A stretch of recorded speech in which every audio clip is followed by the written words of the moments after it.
தற்போது மரணமாயிருக்கிறார். இந்த செய்தி என்பது மிக ஒரு வருத்தம் அடையக்கூடிய ஒரு தகவலாக இருக்கிறது. பிரதமர் நரேந்திர மோடி, குடியரசுத் தலைவர் மற்றும் அரசியல் கட்சி தலைவர்களும் இதற்கு பெருத்த வருத்தங்களை தெரிவித்துக் கொண்டிருக்கிறார்கள்.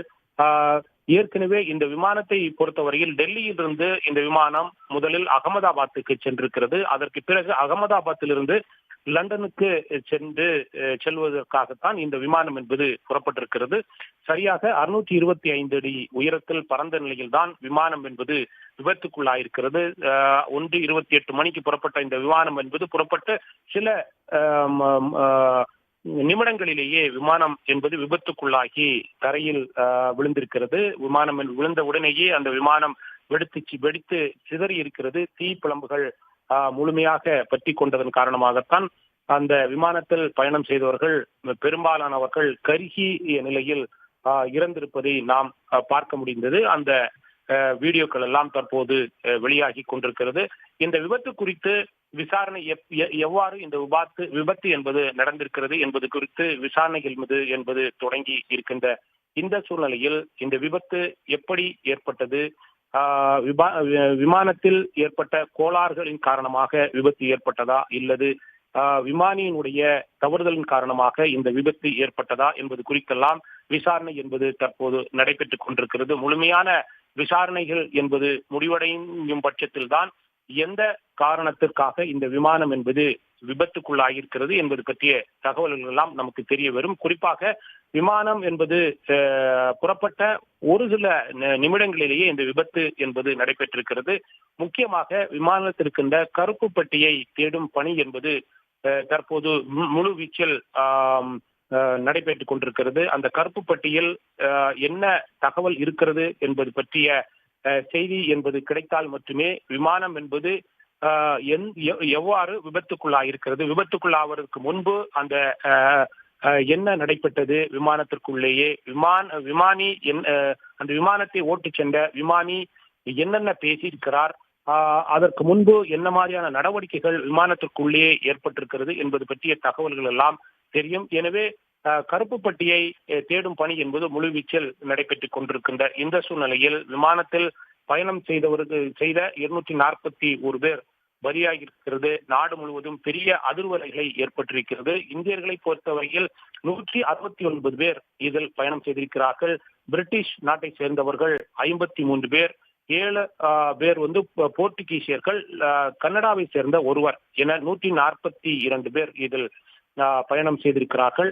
இந்த விமானத்தில் பயணம் செய்த ஒருவர் உயிர் பிழைத்திருக்கிறார். அவர் தற்போது மருத்துவமனையில் சிகிச்சை பெற்றுக் கொண்டிருக்கிறார். அவரது அனைத்து செலவுகளையும் டாடா நிறுவனம் ஏற்கும் என்று டாடா நிறுவனம் தெரிவித்திருக்கிறது. இது மட்டும் இல்லாமல் விமானத்தில் பயணம் செய்து பலியாயிருக்கின்ற அனைவரது குடும்பத்திற்கும் தலா 1 கோடி ரூபாய் வீதம் கொடுக்க முடிவு செய்திருப்பதாகவும் டாடா நிறுவனம் என்பது தெரிவித்திருக்கிறது. தற்போதைய சூழ்நிலையில் அந்த விபத்துக்குள்ளாயிருக்கின்ற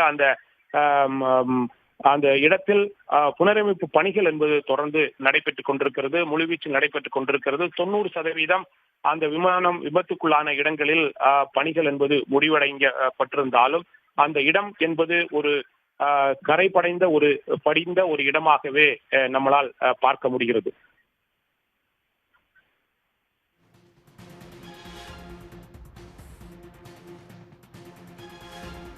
நிச்சயமாக ஒரு துயரகரமான சம்பவம் தான். அந்த தருணத்தில் விஸ்வஸ்குமார் உயிர் தப்பி இருக்கிறார், கீழே குதித்து உயிர் தப்பி இருக்கிறார். மற்ற படுகாயமடைந்த நிலையில் சிலர் மருத்துவமனைக்கும் அழைத்து செல்லப்பட்டார்கள் அப்படின்னு சொல்லப்பட்டது இல்லையா ராமகிருஷ்ணன்? அவர்களும் அனைவருமே உயிரிழந்து விட்டார்களா? அவங்களுடைய நிலை எப்படி இருந்தது, அந்த உடல் எடுத்துட்டு போனதெல்லாம்? விமானம் என்பது புறப்பட்ட ஒரு சில நிமிடங்களிலேயே விழுந்து விபத்துக்குள்ளாயிருக்கிறது. அந்த விமானம் விழுந்த போது பெரிய சத்தத்துடன் ஒரு அந்த தீப்பிழம்பு ஏற்பட்டிருக்கிறது. நாம நேரடியாகவே பார்த்தோம். அந்த விமானம் என்பது முழுமையாக பற்றி எரிந்த நிலையில்தான் அந்த புகை என்பது கரும் புகையாக பல அடி உயரத்திற்கு எழும்பியதை நாம் பார்க்க முடிந்தது. இந்த முழுமையாக அந்த தீ பற்றியதன் காரணமாகத்தான் அதில் இருந்த ஏராளமானவர்கள் உயிரிழந்திருக்கிறார்கள். அந்த உயிரிழந்தவர்களுடைய உடல்களை வெளியே எடுத்து வருவதை நாம் பார்க்கும்போது அவர்கள் பெரும்பாலானவர்களுடைய உடல்கள் என்பது கரிந்து தீயில் எரிந்து முழுமையாக எரிந்து கரிக்கட்டையாக இருந்ததை நாம் பார்க்க முடிந்தது. அந்த தீ முழுமையாக விமானம் முழுவதுமாக பற்றியதன் காரணமாகத்தான் இது போன்ற ஒரு அந்த உடல்கள் அனைத்துமே எரிந்து கரிக்கட்டையாக மீட்கப்பட்டிருக்கிறார்கள். அந்த உடல்கள் அனைத்தும் தற்போது அந்த மருத்துவமனையில் வைக்கப்பட்டிருக்கிறது. அந்த விமானத்தில் ஏராளமானவர்கள் உயிரிழந்தாலும் ஒரு சிலர் பிழைத்து அவர்கள் தீவிர மனையில் சேர்க்கப்பட்டார்கள் அந்த மருத்துவர்கள். ஆனால் அந்த விமானத்தில் பயணம் செய்த ஒருவர், அந்த சீட் நம்பர் 11A பயணம் செய்த ஒருவர் மட்டுமே விமானத்திலிருந்து அந்த விபத்து ஏற்பட்ட போது விமானத்திலிருந்து குதித்து உயிர் பிழைத்திருக்கிறார். அவரும் தற்போது மருத்துவமனையில் சிகிச்சை பெற்று கொண்டிருக்கிறார். இதுதான் தற்போதைய ஒரு சூழ்நிலையாக இருக்கிறது. இது மட்டுமல்லாமல் அந்த விமானம் என்பது பறந்து விழுந்த அந்த இடம் என்பது ஒரு முக்கியமான ஒரு இடமாக இருக்கிறது. பிஜே மெடிக்கல் ஹாஸ்டல் என்ற அந்த பில்டிங் மேலதான் விழுந்திருக்கு. அந்த இடத்துல ஒரு ஹாஸ்டல் இருந்திருக்கிறது. அந்த ஹாஸ்டல்ல ஏராளமான மாணவர்கள் தங்களது மதிய உணவை இருந்திருக்கிறார்கள். சுமார் 1:30 மணி அளவு என்பதால் மாணவர்கள் காலையில் தங்களது கல்லூரிகளுக்கு 1:30 மணிக்கு தங்களது உணவு விடுதியில் உணவு உண்டு கொண்டிருக்கின்ற இந்த சூழ்நிலையில் தான் விமானம் என்பது அந்த ஹாஸ்டலுக்கு மேலே விழுந்திருக்கிறது. உணவு உண்டு கொண்டிருந்த அந்த மாணவர்கள் அந்த விபத்துக்குள் சிக்கி இருக்கிறார்கள். அந்த பிஜே மெடிக்கல் ஹாஸ்டலை சேர்ந்த ஏராளமான மாணவர்கள் கண்டுபிடிக்கப்படவில்லை, ஏராளமான காணவில்லை என்றும் தற்போது வைத்திருக்கிறது. இதன் காரணமாக அந்த மாணவர்களும் ஏராளமான பலியாயிருக்கலாம் என்று தெரிவிக்கிற பேர் அதில் பலியாயிருக்கிறார்கள் என்பது பற்றிய தகவல்கள் எல்லாம் தெரியவில்லை. இது மட்டுமல்லாமல் ஏராளமானவர்கள் மருத்துவமனையில் சிகிச்சையும் பெற்றுக் கொண்டிருக்கிறார்கள். அவர்கள் இந்த பிஜே மெடிக்கல் ஹாஸ்டலில் இருந்தவர்கள் என்பது பற்றிய விவரங்களும் தற்போது அறியப்பட தொடங்கின்றன.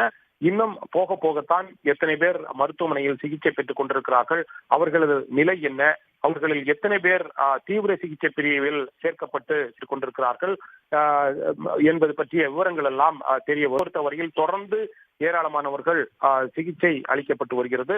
டாடா நிறுவனத்தை பொறுத்தவரையில் தங்களது விமானத்தில் பயணம் செய்து பலியானவர்களுடைய குடும்பத்தார் ஒருவருக்கு 1 கோடி ரூபாய் வீதம் அனைவரது குடும்பத்திற்கும் வழங்கப்படும் என்றும் மருத்துவமனையில் சிகிச்சை பெற்றுக் கொண்டிருக்கின்ற அனைவரது சிகிச்சை செலவுகளையும் தங்களது நிறுவனம் ஏற்கும் என்றும் தெரிவித்திருக்கிறது.